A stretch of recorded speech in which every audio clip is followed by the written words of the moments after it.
Hi, this is Karen, aka Care Bear, Bard of Cards. I am finally back.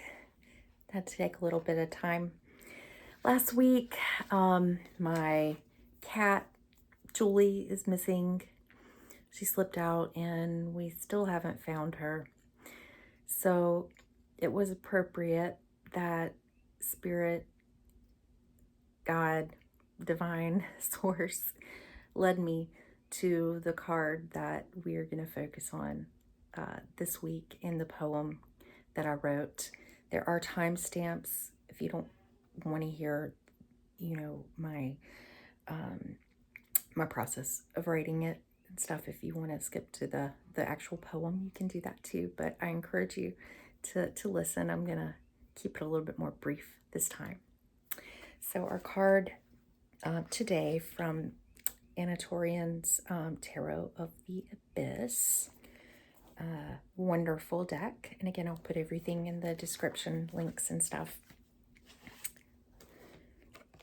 Here's our card.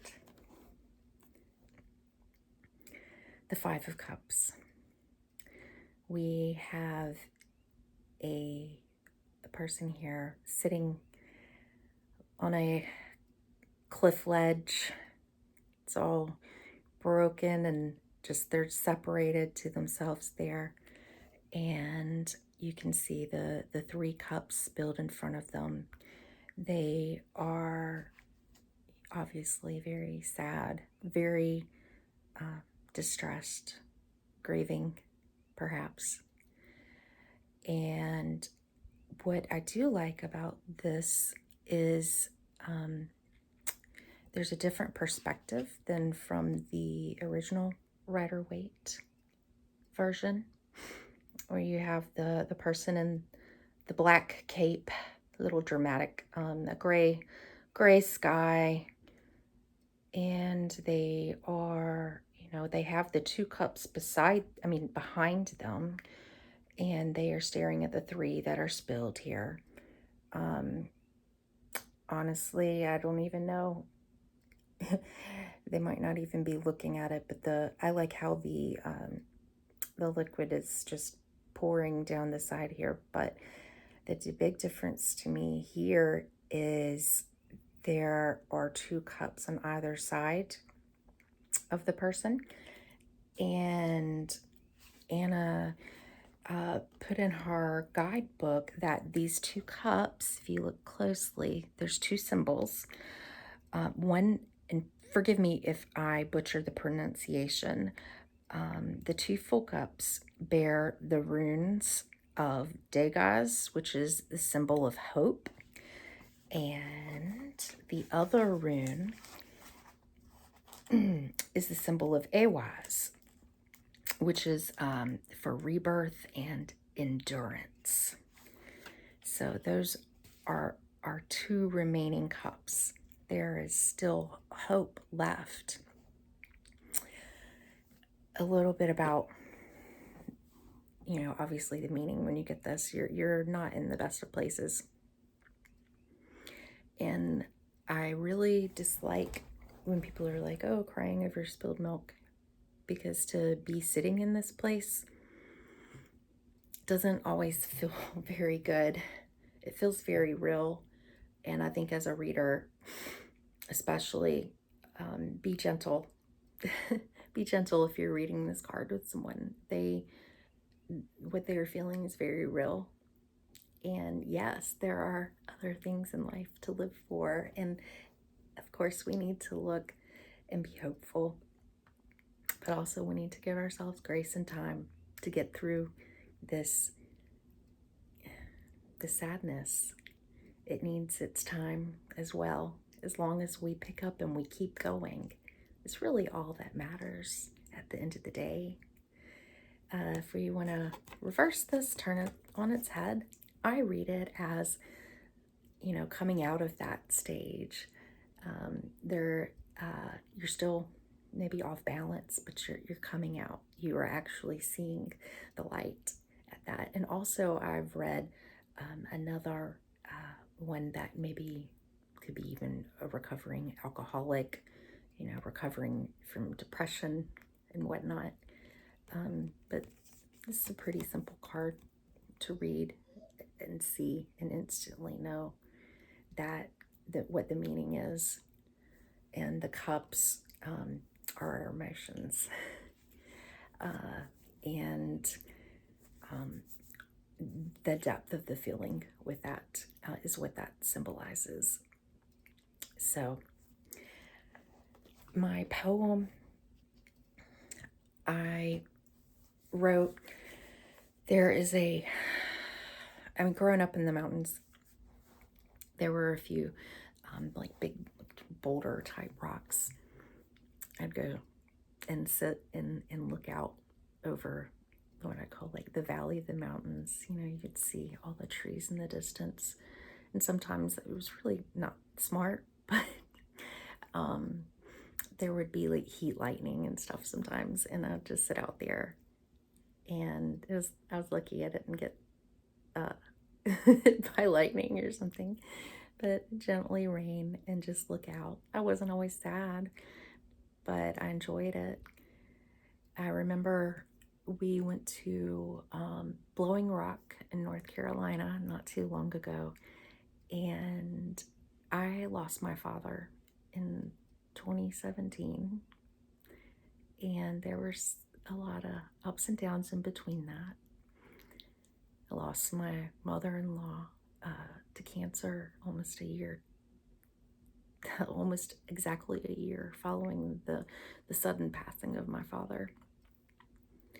And we had our first child, and it was just a lot going on in that. So I am familiar with these feelings, very much so. But when I was out on Blowing Rock, kind of at the precipice there, at the edge, looking out, it had been cloudy that day. And eventually, like the sky, like there was this just beautiful white light illuminating, breaking through. And I took this amazing picture, which I plan to make my thumbnail, part of the thumbnail with the card. And that thought inspired the imagery and everything. And of course, the feelings of the Five of Cups is what I chose, how I chose to write my poem. I dropped one piece of the poem on the floor, so excuse me.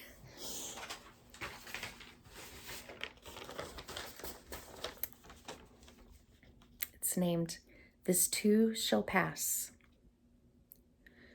Sometimes I come to sit upon this cliff and revel in my grief, my fear of falling suspended as I sit upon the smooth, cold precipice, legs dangling down into the air like a pendulum. The crisp wind trails across my skin, leaving a slight chill.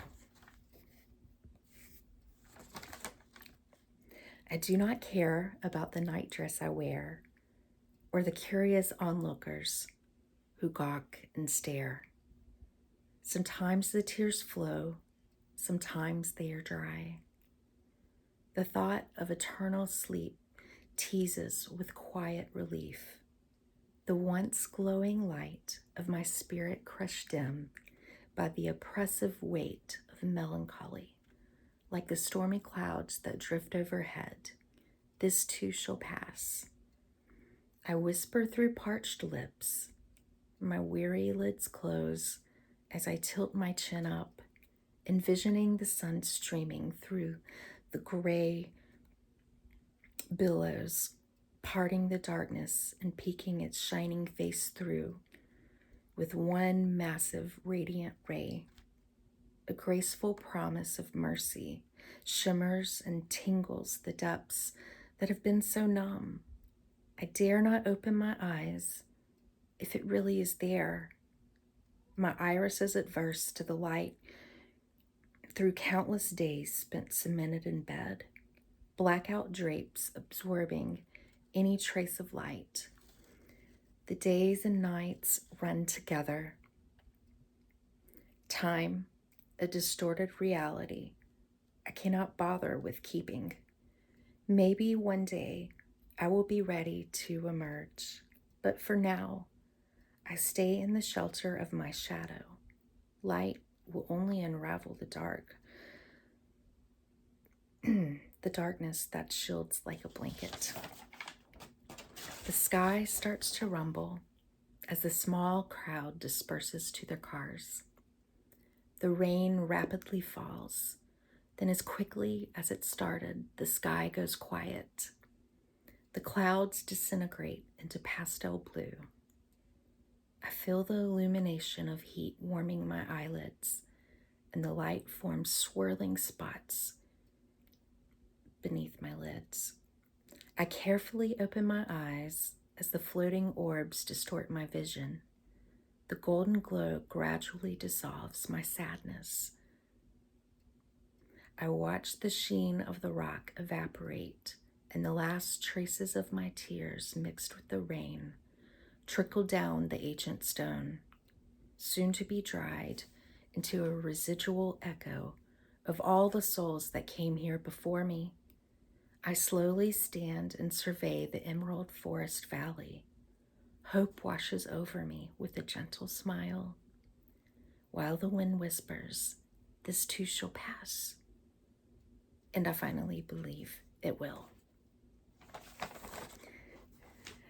Sorry, my phone did a little thing, so I had to clear it so I could make sure we were still recording. Mercury retrograde, right? Things happen.